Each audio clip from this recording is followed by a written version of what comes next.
Добро утро, машинки! Отново сме заедно и отново ще се пораздвижим. Днес ще направим няколко базови упражнения всъщност.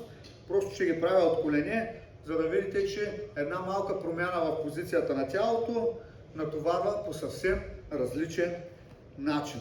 Така, базови упражнения.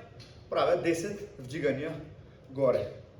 1, 2, 3, 4, 5, 6, 7, 8, 9, 10.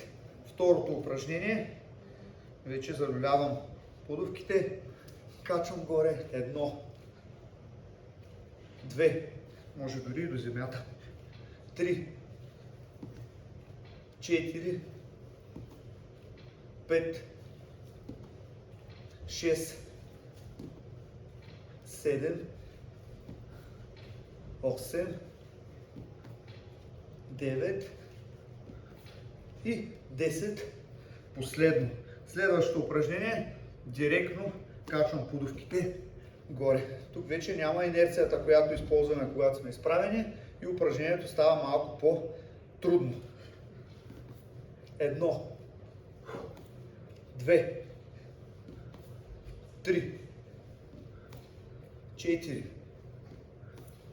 5, 6, 7, 8, 9, 10. Така, малка е разликата, но със сигурност ще усетите, че когато нямам инерция и не съм изправен, е малко по-трудно. Упражненията влизат малко по-сериозно в раменцата. Това е машинки за днес. Живи и здрави!